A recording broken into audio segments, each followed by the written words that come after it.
Welcome back everyone, this is Jay from the GamebustersUK and this is Crash Bandicoot the Nsane Trilogy. We're starting off with Crash Bandicoot 1 Part 2, The Great Gate.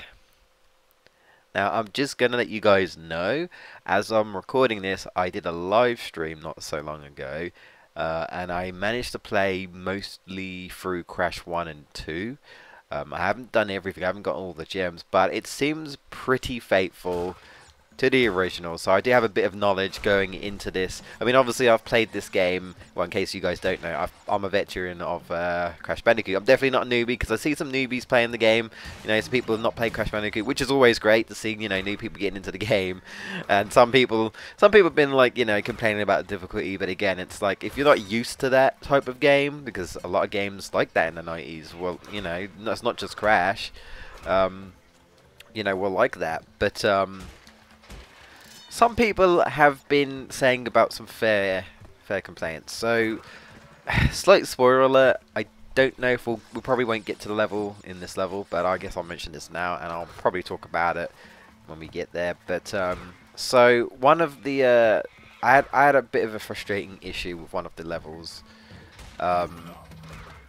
in this game, and it made me think I was either doing something stupid. Or if it really was the game, I'm not so sure. Oops, that was just my fault. That's fine, we can't complete Great Gate anyway, so before I get into that, actually, I need to talk about the controls a little bit. Now that I've had a good go at the controls, I can talk about it a little bit more. But, yes, Hogwild. So, Hogwild seems fine. Seems fine at first, until you get to the end bit. Now I thought it was me, but apparently it's a bit of a hit detection with one of the hogs that are like on the spit roast. Basically at the end, for some reason, it seems to be no matter what you do, if you jump too late, if you jump too early, or at least it seems like you jump too late or too early, I guess, because you get hit no matter what. I guess we could show off the Tana bonus. We'll be coming back to do it anyway, because we can't get everything, because we don't have the gem for the Great Gate. The yellow gem, I believe. So that's fine. I'll also talk about the bonuses as well, as we go into it. Something that I need to mention. Not sure if I mentioned it in the last part, or at least wondering what they were going to do. But since I've played through the game, and I've pretty much done all the bonuses, I know now how they've done things. Of course, they are necessary now to get 100%. But yeah, Hogwild, apparently right at the end, for some reason there's a weird hit detection with the literally the last hog that you go past on the spit roast. For some reason, no matter what, you keep losing lives. Now if you watched the live stream, you might have saw it. It was painful, and I was so confused, and I will admit, I got so frustrated. I was thinking, what's wrong? This isn't right. And I literally told my friend, Jamie, that I feel like he needed to be there. He needed to be there, you know, to see. But we're going to move on to boulders. But yeah, and I checked, I did a little bit of research, and I checked that apparently people have been having the same problem. So it's not just me. There is a bit of a hit detection issue with Hogwild, which probably means we're gonna come across that issue. I haven't watched too many people play the game, because again I wanted to experience this game again myself. You know, it's been like nearly 20 plus years since the last time I played. Well, since I first played this game when I first got it when I was 7 years old. You know, I wanted to experience this game myself again. See the little changes, because they have done like subtle changes here and there. Not sure. One thing I want to know is speedrun tactics, zigzagging. Not sure if it's in there. You can definitely wiggle like so, and that's zigzagging, which basically means you can gain speed by doing that. But I tried doing that and I didn't notice anything particularly, so I'm not sure if that's really the case. But yeah, it kind of sucks, and it's not just Hogwild. It seems like parts of the game have a bit like collision issues with some trying to land on boxes and stuff, and oh god, I actually screwed up there, but that's okay. Although it kind of seemed like the boulder went past me, so it didn't seem like Crash should have landed, you know, rolled onto the boulder and got splattered. But yeah, never mind. Never mind.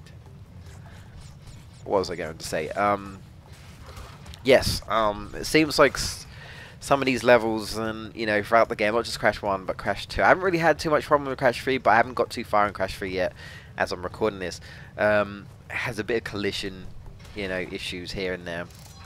Now, as you saw there, as I may or may not have mentioned, I can confirm that you can die and still get the gem, which is great. However, there is something else I need to mention as well. Is that this is only the case for clear gems, right? So if you were to go to, say, the Lost City, which I think might be the first colored gem that you can get, if I remember correctly. Let's move on to upstream. Well, the reason is, what they've done is they've basically done it like the original, apart from the bonuses, but that comes into play. You can't die. If it's a color gem, you can't die. That's all I'm trying to say.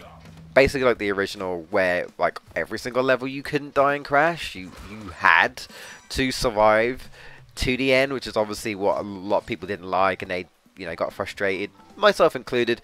I eventually beat it, of course, because I like a challenge, and I was determined because I liked the game, even though it had its problems, and you know, Crash 3 and 2 are better, obviously. But you know, can I just say, when I was looking at upstream, beautiful, looks amazing. These dudes, these fishers, when we get another fish, I might have to, like, oh, there's one there. Okay, well, when we get to another one, I want to get in a good spot where I can just stand and wait. Maybe here. See if you can hear it. This fish right here makes the weirdest sound. La la la la la la. Yeah, I don't know. It's weird. I was just like, what is that sound? What's that? The fish, man. Kind of creepy. Speaking of, like, weird sounds, like, when Crash drowns, he literally goes... Just kind of accurate, but it just sounds funny. Whoa, whoa. Huh? Oh, wow. Okay, there's a bit of a hitbox when it retracts. I'm pretty certain that wasn't like that in the original. See, I'm still learning things, because, you know, I've only played through this game once. Sure. We'll get the lives. There is a trophy for getting 99 lives in this game. I didn't see one in Crash. I did not... Ah, damn it.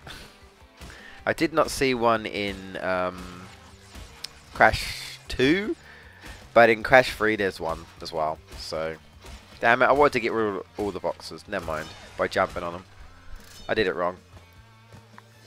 But yes, as you may have noticed, the bonus, you need to get all the boxes in the bonuses, which add to the box total. But if you're getting a color gem, yeah, you can't die. You can't die at all. I literally found that out, because I was so confused. I was like, why didn't I get the colored gem? I've died before, and... Huh. That hitbox, okay. Yeah, so there's definitely a bit of hit detection going on here, which is a bit of a shame, but... they might try and patch that out, I'm not sure. Hopefully.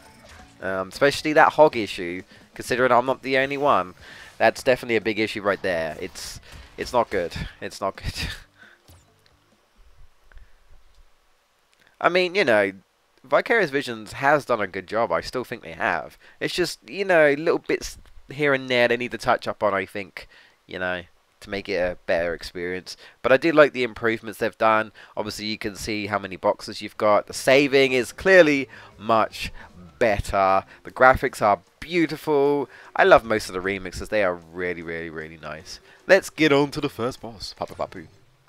And also, spoiler alert, we get to unlock Coco by defeating the first boss. Now, what I've noticed in Crash 3 is that Coco seems to be available immediately. Like, immediately. I thought you had to defeat the first boss, but I literally saw her in the warp room. I went up to her, she turned around and she was like smiling at me, waving at me, and it just said, do you want her to join your adventure? And I was like, yes, and then yeah, I could play as her. So it seems like she's unlocked straight off the bat. Now, he has more health, and I heard that it might be based off the Japanese version. Not played the Japanese version, so I don't know too much about it. The only thing I know about the Japanese version is that they've changed like some of the locations and stuff. Yeah, he gets a bit faster, and I feel like he's easier in this game. Because obviously, you're meant to wait for him. But in Crash 1, you could just jump on him anyway. So there you go.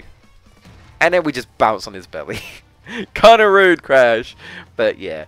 So you would get a trophy there. I think called Papu Popped. But since I've already played through this, I've already unlocked the trophy. So you get a trophy for every boss defeated. So this game, 2 and 3. And of course, you get a lot of like death ones. There's also one, because I think I might have mentioned that you get trophy for dying from a piranha plant. I might have mentioned that. I'm not sure if I mentioned that at all, but yeah, you can do that. You also get one in this game by being electrocuted as well, which is like later on. So, what's this little added little thing they've done down here? Go down, and it's a time machine. Now, the one thing I'm not sure of is that warp thing. What is that? Where is she? Like, I can't work that out. I thought maybe it was Crash 3. Because, you know, it looks like she just came out of one of those warp pads from Crash 3. But here she is. She gets unlocked. Coco's time machine. I don't know. Like, I'm just trying to figure out, like, what is that? Like, I'm just trying to look at that image. And I'm like, where is she coming from? I don't know. But, if anyone knows, please let me know. But if you press select, you ask, you know, do you want her to join your adventure? I guess if you just say no, then she'll just leave. But you say yes. I mean, why wouldn't you? You don't have to play as her, but you have the option to. So, press X. And there you go. Now you can press R2. And just like that, Coco. So let's try her out, shall we? She can't do any bosses, though. Apart from, obviously, the bosses in Crash 3. Well, she only had one boss fight, which is the engine. But yeah, like anything that was mainly Crash related, all the bosses are only for Crash. She can only do like the platforming levels. She can't do the gimmick levels, but she can ride Slope Spoiler for Crash Bandicoot 2, I guess. But she can ride his hoverboard, but she can't do any other levels, any platforming levels. She can't ride Polar, unfortunately. No, all exclusive to Crash. So we're gonna do this level. And then we're going to end it there because I want these parts to not be too long. She controls the same, pretty much, as a Crash. Now, one thing I will mention, and that's what I was going to say about the whole color gem and the bonuses. Because in this level, I believe, this is where you get the embryo bonuses, right? Well, as I just got right there, they've changed the location a little bit, I believe, of some of the like embryos and the cortex heads, because you need the cortex heads for the keys in this game, which unlocks the little hidden levels. Also, this trick still works. Yep. Spin the piranhas, and yeah. Also, you get a trophy for hitting like enemies into enemies, so that's cool. There we go. I'm just gonna wait. In theory, it should count, but my inner Crash Bandicoot is like, okay, I need to wait. It didn't fix that. You know, that wasn't how it was in the original. But yes, you have to do all of the embryo bonus rounds now, which I'm guilty of ignoring most of the time whenever I play the game, because in the original you didn't need to do it. They're just kind of added bonus challenges. You get lives if you manage to do it. You don't get to save or anything. They're just kind of there. You know what I mean? It's just kind of there. I don't think I've missed anything. Granted, I can't get the gem for this anyway.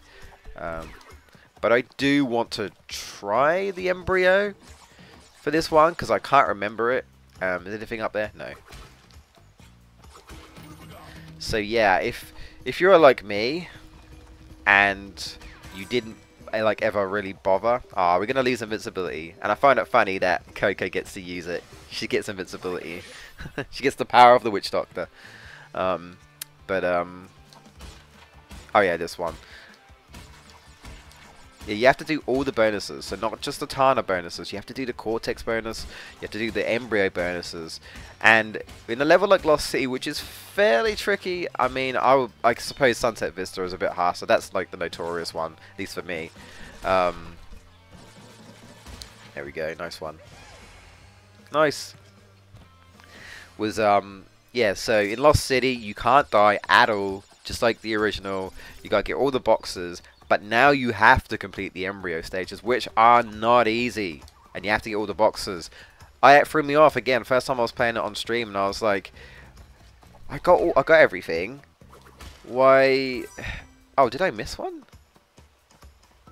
Maybe there's one at the end, because they've put the bonuses there. The only good thing is, right, we'll say, is that these are done like the Tana ones, so you can just keep retrying them as many times as you want, which is great. Did I miss one? There's normally one at the end in the original, so let's have a look. No. No. I missed one. Huh. Maybe it's where the hid... Actually, yeah. Maybe they changed it so that the embryo head's actually in the blue path where you get the extra crates. I don't know. I didn't see it anywhere. We shall see.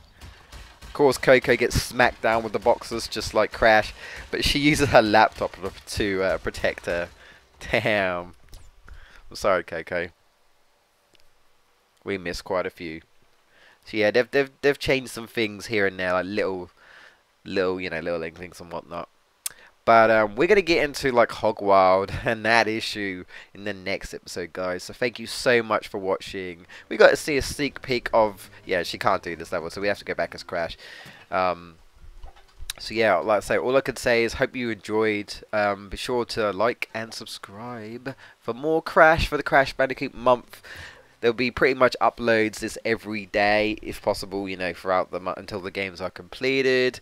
And you may see some Crash Bandicoot 2 and Crash Bandicoot 3 on the side as well. I was thinking of doing the games like at around the same time sort of thing.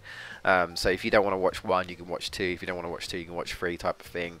Yeah, it's going to be crazy Crash uploads. So, yeah, thank you so much. I've been Jay for GamebustersUK. And, yeah, check out some more videos, and I'll see you next time.